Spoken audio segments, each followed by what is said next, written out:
What up, what up, what happened, fool? Uh, Belfast Boxing and Blues, your one stop shop for cups of tea, roll ups. I had to buy some real tobacco. I had to buy some real tobacco because it's counterfeit stuff that usually I get. The local shop supposedly don't do it anymore. Um, I got to thinking maybe they'd like blackballed me for some reason. They might have done. They might have done. But you know what? We're gonna get straight down to some boxing talk here. We're gonna get right into it. We ain't gonna mess around. We ain't gonna do nothing. Alright? I was just having a quick look at some of the other channels. They don't mess around too much, apart from these two black chicks I just seen on Queens of Stone Age Boxing. The Queens, the ladies of boxing, or something like that. These two chicks, you know, were quite nice. Were quite nice. I can appreciate their vibe. As you know what it is, I don't know what it is, but it's something and it's good. I like it. That's the kind of woman I like. You know, I don't meet many black women, but when I was watching these two girls, I was going, you know what? Most of the women I end up with are kind of like this. Yeah, they're all up on it and like singing and fucking get the hands and everything into it, like that sort of thing, you know. Really do. So yeah, we got Jake Paul up next week, don't we? So Jake Paul's fighting this Ryan Bourland, who is a boxer, an actual professional boxer. He hasn't fought in 18 months, but he is. He's the real deal, you know. Yeah, it should be interesting to see. I mean, Jake Paul's sort of been around long enough now, hasn't he? Where it's like he's sort of tolerated. It's like, all right, okay, we'll let you box, Paul. You're allowed. And you know what? He's good crack, isn't he? He's a good personality, and he's bringing eyes to the sport. And he's good. He's handy with the right hand, like so. Let's see when these guys are doing their thing. I believe it's on the zone. What are you doing, Daily Mirror? No, I don't want to accept your fucking BS. Right? Da da da da da. Such and such. San Juan, Puerto Rico. You know what? We're gonna read this article. This is the Mirror, which used to be known as the Daily Mirror, which was the fucking template, which was the centerpiece of family life back in the day, pre-internet. You know what I mean? The computer was your fucking Super NES, Super Mario, or Sega if you were a fucking Sega dickhead. So like that was what it was all about. You read the fucking paper, you know, from start to finish. You know, if you had the sun, maybe on an off day you couldn't get the Mirror, you got a bit of action on page 3 and stuff. That was always good. You know, you'd read the stars, the horoscopes. You'd read them. I'd read them all. Just take what you can from it, you know. Yeah, it was great, man. The paper was amazing back in the day, but you know, it's a relic. It's a relic of a bygone time. So like here we are. Jimmy Rook is right in here. The Rook is fucking laying it down. So let's see what he's got to say for himself. There aren't many more divisive figures in the boxing world than social media star Jake Paul. The internet sensation from Cleveland, Ohio, has won 8 of his 9 professional fights in the ring, with the only loss coming at the hands of a certain Tommy Fury. I'm liking this guy's vibe. He's getting quite dramatic here, isn't he? Paul's upcoming opponent is the older and more experienced Ryan Bourland, a man who has beaten Cesar Ruiz twice and Alfredo Contreras who twice as part of an impressive resume.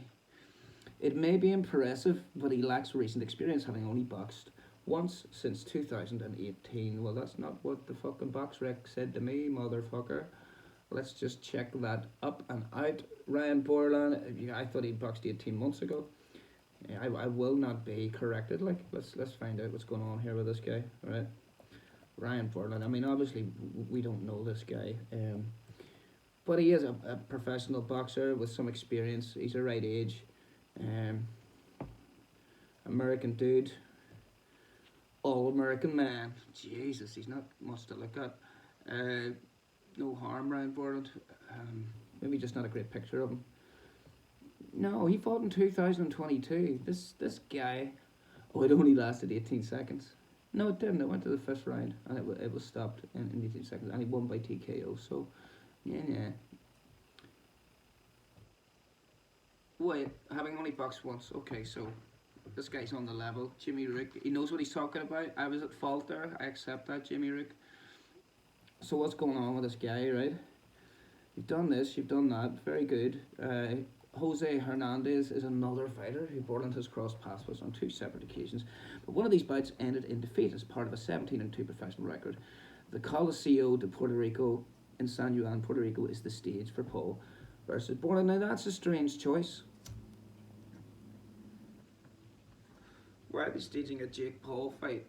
You know, it's not like the other guys even from Puerto Rico. Why are they staging this in Puerto Rico? What's that all about? I'm sure there are reasons that we may come to learn. Where are we here? Porto, what? Right. Jake Paul has teamed up with the icon that is Amanda Serrano, and the pair's respective fights will co-headline this card. So there's a bit of legitimacy brought to the whole affair through Amanda Serrano, who is a bona fide fucking woman's boxing legend, you know. So she's in there, and like I say, we sort of tolerate Jake Paul now, don't we? It's like this is right. We've all got used to the idea of influencer boxing, and you know what? You're not a bad wee fighter, so you're all good, dude. Get stuck in there. So he's teamed up with this. Serrano, whose only loss in the last decade came at the hands of Katie Taylor, will put her featherweight belts up for grabs. Up for grabs. That's the sort of motto you would read all the time in the likes of the Mirror. Up for grabs, you know? It's great stuff. On home soil against Nina Minke. Right, Jonathan Gonzalez of Puerto Rico. Oh, Serrano's from Puerto Rico. Okay, it's all making sense now. Yeah, so right. This is all going on. Jake Paul's defeat to Tommy Fury last year showed that the American isn't unbeatable after all. That being said, he went on to fight twice more in 2023, first beating Nate Diaz in Dallas, Texas, via a unanimous decision before then knocking out Andre August after just 28 seconds in Orlando, Florida. Orlando? I know a girl called Orlando. She's my fucking neighbour. Paul continues to prove his doubters wrong and is now garnering more and more respect from traditional fans of the sport. That's what I was saying there, wasn't it? Ryan Bourland's noose through the ropes is there for all to see, but this duo are going in opposite directions of their careers. And the 10 to 1, 1 to 10 odds of a 1 in 10. Not quite sure how to say that. Odds of a Paul win are understandable to say the least. Bourland can be backed at a huge 9 to 1 on Betfred.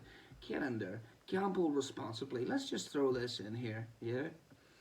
Because, you know, I mentioned Carl Froch quite a bit on here because I like his show, you know, Froch on Fighting. He's getting a bit too big for his boots, isn't he? You know, rubbing shoulders with these movie stars, and it's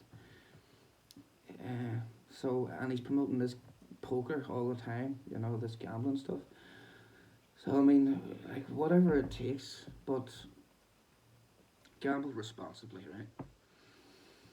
Rage PLC is committed to promoting safer gambling. All of our content and recommended bets are advised to those aged 18 or over. Odds are subject to change too. Do you know degenerate gamblers?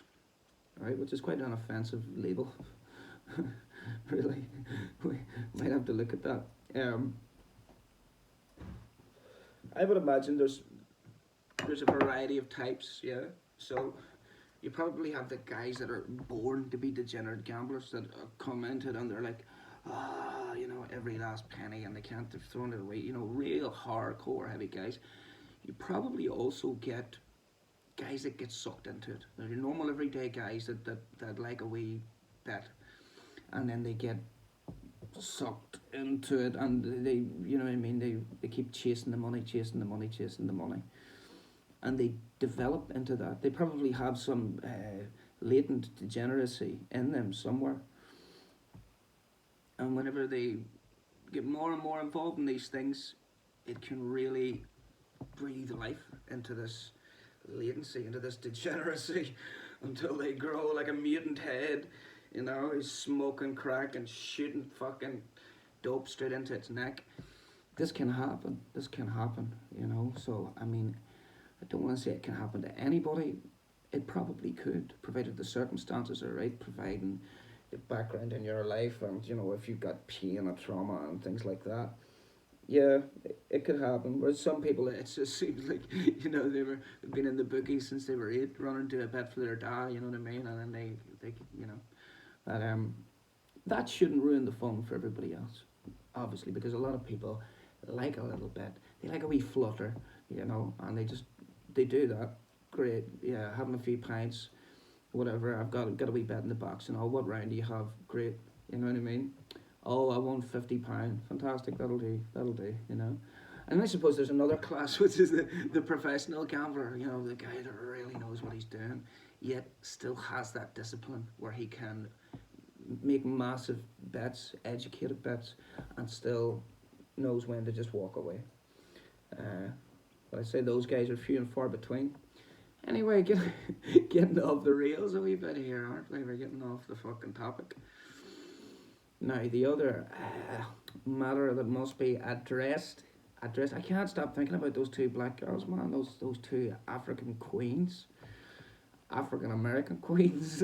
I'm gonna go back and watch the rest of their podcast when I finish this, because I just liked it. I liked it a lot, man. It was all that pizzazz, like that's where it's at as far as I'm concerned, you know. Bit of life about this thing, you know. I think in Ireland we have it. They call it Irish the blacks of Europe, you know. So it's in us, like. Saul Canelo Alvarez has reportedly split from promoters Premier Boxing Champions, PBC. Now, how many fights has he fought under PBC? Has it been as many as 2? He had the Jermell Charlo fight, the younger of the 2 Charlos, remember? At 154, well, obviously he came up to super middleweight to fight Canelo. There was that fight. Had he not 2 more fights on his contract, and the idea was that he would fight somebody else, and then he would fight Benavidez, and that's what we were looking forward to. Anyway, let's figure it out. Let's see what's going on here. The world's leading fighter had been expected to fight for the 2nd time since signing a 3-fight contract. Well, there's your answer. With their promotional organisation.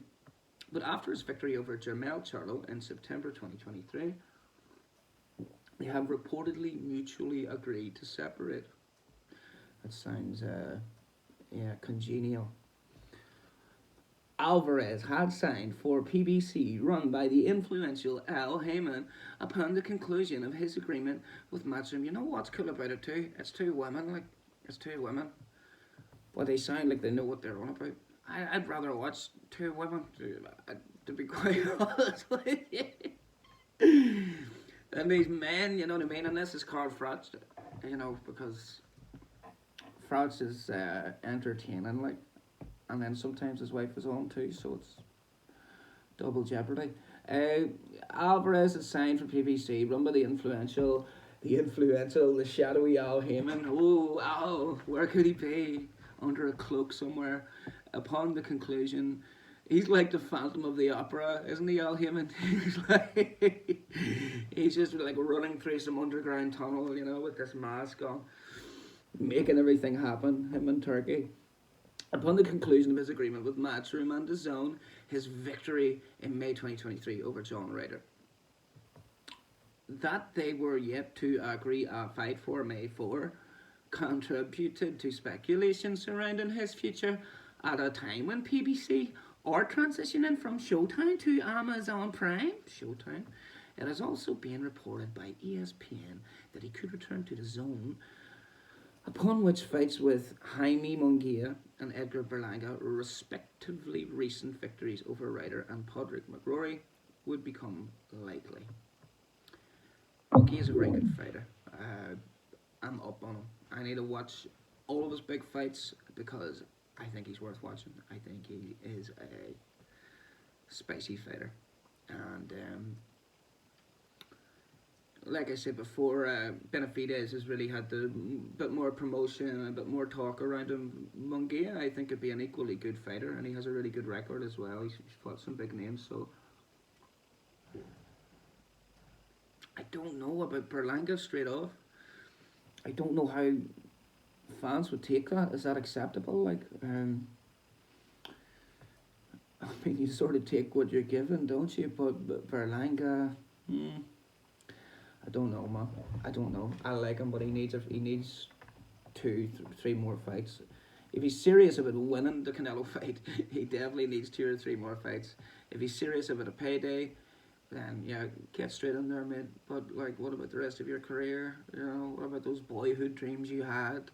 You just gotta cash in, you know, cash in, cash out. Anyway, the 33-year-old undisputed super middleweight champion's move in the summer of 2023 was considered as negative for Matchroom and DAZN as it was considered positive for PBC. Should he return to DAZN in the context of PBC, pardon me, attempting to establish a rival streaming service? You see, DAZN sort of come along and everybody was like, streaming, that's nah, mate, you've got that wrong. But they stayed the course and they come under considerable criticism. And if we think back to Edward Hearn, the stick he was getting in America, like talk about blackballed, like those guys were giving him awful shit because Hearn came in all guns blazing. He had already really climbed the mountain in the UK and worldwide to some degree, but he came into America doing his thing, and all of the American promoters were sort of looking at him being like, nah, mate, it's a different game over here. You got to learn to play our way. And, you know, maybe if you can do that, you'll get some respect. But he had to endure quite a bit. You know, he went through, you could see, you know, it was hard on him. And like, he went in with a massive plan, and maybe things didn't work out exactly as he would have liked them to. But look where he is now, you know. He's doing all right. And I think he's sort of come back to Britain, and he's seems to be reinvesting there a bit more. But he has grown his reach into the US and stuff where he can still be quite effective there, you know. And if he bases his reputation on what he does in the UK, that's more solid than going in and living in the US, you know. Not quite literally, you know, having his family there, but you know how I mean, basing himself in the US as a promoter. The same security isn't there, you know, because these other guys are like, nah, mate, you don't come in here acting like that. You know, we've been doing this for decades upon decades. You know, Bob Barum, Eddie Hearn thinks he can talk about anything he likes. But Hearn's Hearn, you know, he can only be what he is, so let him crack on. What do we got here? Munguia. Oh, these are the comments. Let's read some of the comments for a laugh, right? We'll read out the names of the guys. This is Boxing Scene, by the way. Where else? So, Robbie13 says, it'll be Munguia in May and Benavidez in September, like I've been saying all along. Except in Munguia for Cinco de Mayo weekend to be announced within next few days. Okay, cheers. Surprisingly free of trolling. Elmara Villa says, my gut says Heyman was never serious about paying Canelo. He just wanted the name so he could sign his Amazon deal. Good move for Canelo to leave Heyman. Heyman has held his back since, right? Where's the trolling, man? Elmero? Oh, here we go. No more excuses from corrupt Sullivan in the WBC. Alvarez and Benavidez are no longer under the same banner. Time to call the WBC mandatory. WBC in lowercase. So can either give up the belt or fight David. Okay. LA Chargers 373 says, I wonder what Terence Crawford feels about this development. LOL. And the Lizard Man comes in with, this guy's got some inside info here. PBC couldn't come up with 35 mils to put in escrow. Let's see how long this Amazon deal lasts. With a nice exclamation point there. He sounds optimistic. Really? Clarissa Shields is talking some smack. Continues riff with Cyborg. I've never seen this Cyborg. I was kind of convinced that she was actually robotic. Let's see what Clarissa Shields has to say. Clarissa Shields might have a new battle on her hands. This is quite ridiculous, isn't it? Shields picked up a split decision. Kelsey DeSantis as part of the PFL MMA card. Oh, she was on the... Did she fight in MMA? The card took place in Saudi Arabia. Two things came from the bout. She didn't tap from a painful armbar submission hold that went viral. And two, her feud with Chris Cyborg Justino is ongoing. I don't give a expletive about Chris Cyborg, and she know that. Shields told the media backstage after the fight. Chris Cyborg can't beat me in a fight, and she knows that. The two were sparring partners at one point, complimenting each other, yet Shields' foray into MMA and Cyborg's entry into the boxing world seems to have strained their relationship. Oh. Cyborg was critical of Shields fighting at catchweight before her fight. She took aim at Shields' MMA abilities, stating the following on the social media platform X: even at 165 pounds, I may be able to win that fight without throwing a single punch, she wrote. Shields took aim at Cyborg's boxing ability. She can't beat me in boxing. Why the hell she worried about my weight for and what I fought at? I'm not only catchweight but is on the card, motherfucker. So look, two girls talking back and forth, bit of MMA boxing crossover. Good to see, Shields makes a good showing. I wonder if she's just conquered boxing and she's like, right, I have to do something else here. What's going on? Well, you don't even know what the upside on PPV is. Hearn on Tank refusing Ben offer. Why would Tank fight Conor Ben? Why would he do that? Unless there was massive money. Ben will get tanked. He will get fucked up, man. And we don't need to see that. Unless he's cashing him out. Then again, he can't keep fighting these dossers because it's doing no good for him. But like the last fight was rubbish, man. I'm sorry, but it really was. It was horrible. That guy didn't come to win. And if Ben was the puncher that we have been led to believe he is, he would have tanked that guy. But that's not what happened. Promoter plots Walsh's past a homecoming fight in Ireland. Guys, we're getting all the time. I'm going to see if I can do a short video here. Plus, I got some spaghetti bolognese. It's got to be fucking sorted out. Paldo inspired by champions and gym culture after 7 years with Shield. Eubank Jr. has no chance of landing Canelo fight. Yeah, I mean, if the chance appeared and the contract was set in front of him, he would reach into his pocket for his quill, his father's quill, yeah, and he's got the ink pot ready, and he pulls out a fucking cigarette, and you know what I mean, he tries to write with the cigarette, but he fucks it up, yeah, just like he did with Golovkin. I like Eubank Jr., I think he's a good fighter. He's not quite up in the Canelo levels, is he? If he gets that fight, it's good money for him, fair play to him, good luck to him, you know what I mean? He looked good in that second beefy fight.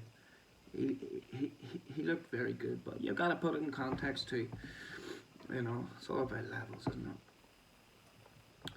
it? Boxing Writers Club announces imminent closure. No, I was just about to join. Right, here's a couple of guys. We got a black guy and a white guy holding the trophy together, and that's what it's all about, isn't it, man? Diversity, connection, the melting pot, please.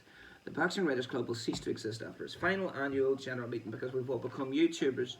Its treasurer, International Boxing Hall of Fame inductee journalist Colin Hart, 88, and its secretary, the respected David Smith.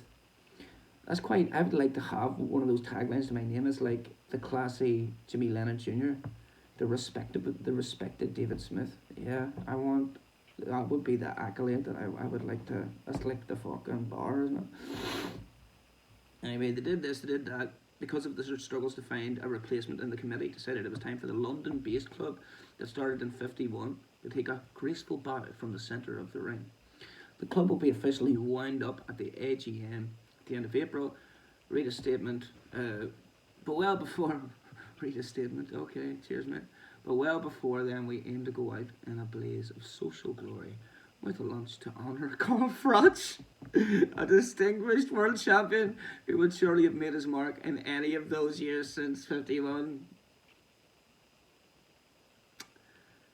I love Carl Froch, you know. I love Carl Froch, but this is too much. Like, could they not have picked somebody else? Oh, here we go. Here's the better middleweights, super light, or just dead on middle. They come from Britain. Joe Calzaghe, George Groves, Frank Bruno, Nassim Hamed, he probably is a middleweight now, and Frank Warren, he's definitely a super middleweight, are among those who have also been honoured by the club on similar occasions. It also hosted an annual dinner at the Savoy. The Boxing Writers Club was formed by a group of Fleet Street's finest journalists who wanted to celebrate our sport away from the ring in more convivial surroundings. The statement continued, man, this is right up my street. Two of its most influential members, Alan Hubbard, brother of Elrond, and Ron Lewis, died during 2023. Rest in peace. The club also celebrated a Young Fighter of the Year, the Jeffrey Simpson Award, which went to Johnny Fisher in 2023. Randolph Turpin won the first. Randolph Turpin, who did he beat? Sugar Ray Robinson. Yes. Barry McGuigan. Fucking Bruno. Just Bruno. What? John H. Stracey. John Conte. Is it Conte? Is that how you pronounce that? He's a cool fighter. Do you ever see the clip of him and Muhammad Ali in the ring? And the two of them was doing the impression. It's like, fucking Muhammad Ali comes over to shake his hand, you know, and be all like, "Oh son, I'm your hero, like I'm here to meet you." And he just starts fucking doing an impression right in his face. He's going like, I'm the greatest motherfucker, I'm the greatest. And Muhammad Ali, and he starts doing it, and the two of them is just, that's fucking brilliant. Ken Buchanan, the fucking greatest Scottish fighter of all time, bar none, apart from maybe Josh Taylor. Nigel Benn, the fucking Dark Destroyer, yeah, who doles out punishment beatings to criminal bastards. Hamid, yeah, see, some of these guys just get in by their fucking name. Oh, these guys were already mentioned, so they're just calling them by their surname. So Frank Bruno, Nassim Hamed, Ricky Hatton, Calzaghe, there we are again. There's a trend here, isn't there? Amir Khan and Hamza Shiraz are among the others. There you are. Will o' the Wisp. All right, there's a guy come down here. This is the BWC, the Boxing Writers Club, is a UK membership of writers and scholars from the United Kingdom. It is modelled after the BWAA, the Boxing Writers Association of America in the US. The drawdown of the organisation is largely due to the gradual decline of print media, where the quality and depth of writing is traditionally. And this is like I explained before. Now, I may be off the mark in this, I may be off the mark in a lot of the things that I say. But the writers, yeah, the guys whose brains work like this, you know, the Renaissance men, you know, who can do many things, we are now on camera speaking, yeah. And we acquire the skills that take us from being the guy that puts it down on pen and pad to being able to speak it, act it out, express it thusly. And this is how we get it across, because who reads books nowadays? Who reads the paper? You read a wee article you see online. You know, you might read a poem if it comes up on your social media.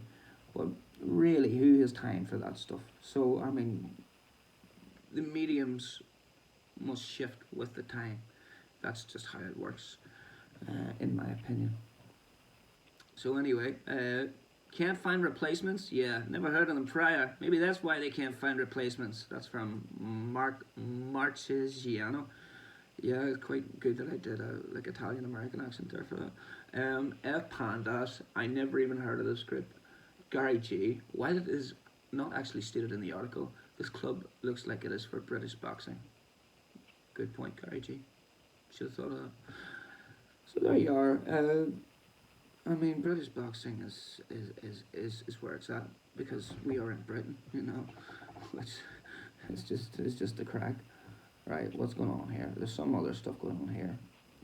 We're gonna read this stuff now. This is more of the this boxing scholar, the boxing writer, the boxing historian. We edge into this stuff sometimes, and we're going to check this out right here, right? Lightweight Justin Paldo, 17-1 with 8 knockouts, collides with Miguel Modino, whose record was just not listed in the week's main event on Pro Box TV's Wednesday night fights in Plant City, Florida. Plant City, great. Yeah, I haven't tuned into the Pro Box TV fights yet, but it seems like they have some real good guys on there, so that might be worth having a wee look. The Houston-based 29-year-old defeated Uruguay's Eduardo Estela over the 10-round distance on his Pro Box debut last August. Paul went on to knock out Jerry Perez in November, and this Wednesday he tops the bill from the Sunshine State.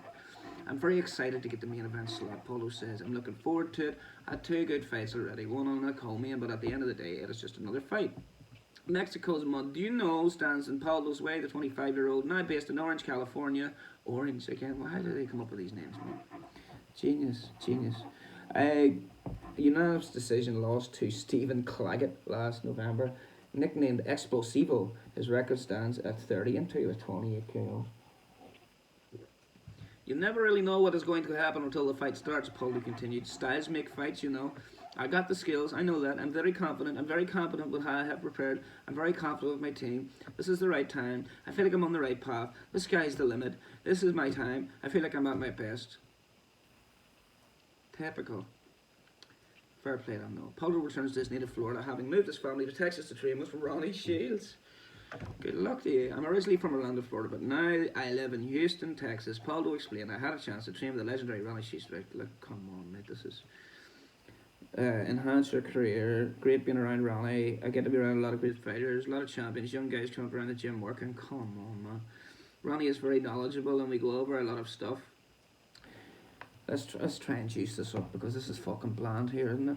He probably, when he was talking, it was amazing the way he said it, but when you're reading it off print, something like this, it's just fucking shit. He's one of those coaches that are always focused on the basics and the fundamentals. I've been with Ronnie for a minute. Like the way the Yanks say that.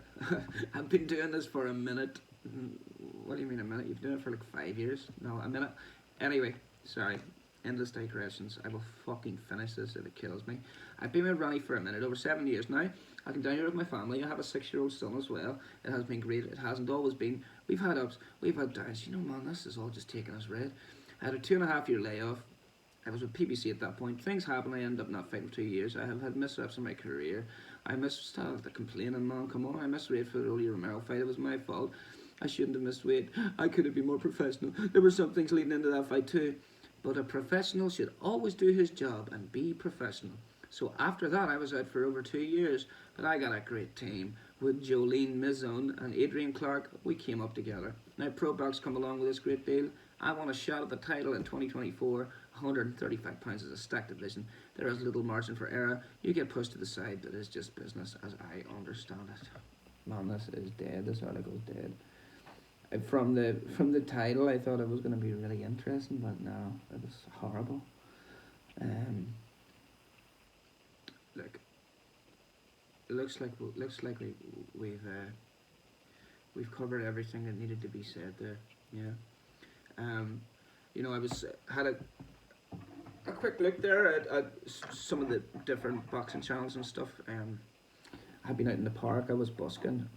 Well, I wasn't busking. I was just playing music. I wasn't looking money. You know what I mean? But if you want to give me some money, great. Notes only. But no, it's nice to get out and play a bit of music. People are out for a walk and stuff, and I enjoy playing and singing anyway, and it's good practice as well. I'm not really one for sitting down learning songs and like sitting for an hour looking at some words trying to memorize them, so I find it's better if I just go out, play a song, bluff it a few times, and then eventually it comes and you just get it naturally. It's like, great, that one's in the bag. Yeah, so that was nice, and I came home then and I checked out my YouTube, and my feed was throwing up all these different sort of channels, ones that I hadn't seen before. There was one that was like a podcast, I think Asylum or something you call it. It was 3 different guys on it. It was very good. It was good to hear the opinions and the knowledge that some of these guys have. Like I say, that Queens of Boxing Talk That was brilliant. I really, really, really enjoyed that one. I'm gonna go back and watch some more of it.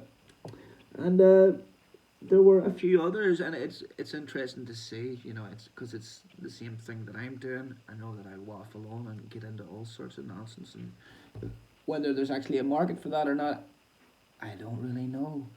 A mainstream market, but I can see how we aficionados who might see it could enjoy it, and I get the feeling that there's a few out there that do. Otherwise, I wouldn't be sitting here doing it. So that is what it is.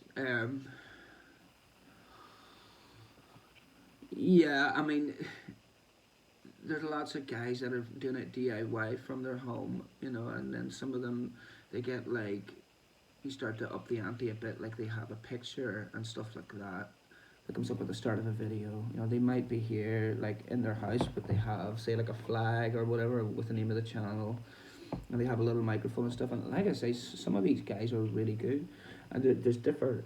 I think there's like different people's good at different stuff. Some people have really good knowledge. Some people are quite like insightful and wise. Some people have experiences, having been in the gym and maybe trained when they were younger and stuff. Some people like the reason I like the two ladies, the African American ladies, the two black mamas, was that they spoke really well, and there was a comedic element to it. You know, so some I think with the lower level guys, sometimes their knowledge is comparable with some of the top guys, but they maybe don't have the personality and the persona, the charisma, and the tools yet. You know what I mean, to really announce it and stuff like that. Um, yeah, and then there's wackos like me that maybe has the voice and you know can be quite expressive and stuff, but just talks fucking nonsense. You know, not all the time, but. So there you are, really, just a 36-minute video. What am I gonna have to title it? I don't know. I might have to watch some of it back, uh, to figure out what's going on. Jake Paul, Clarissa Shields, boxing writers, um, Carl Froch. You know what I mean? It's like I think he's been celebrated enough. You know what I mean? He's in the Hall of Fame. Yeah, that should be enough. Well, you get all these other associations that are coming in to honour him. You know, the man's ego was through the fucking roof. Like he doesn't need any more. Guys, I love yous and I'll leave yous. Those two black mamas, queens of the fucking Stone Age. I'll see yous later.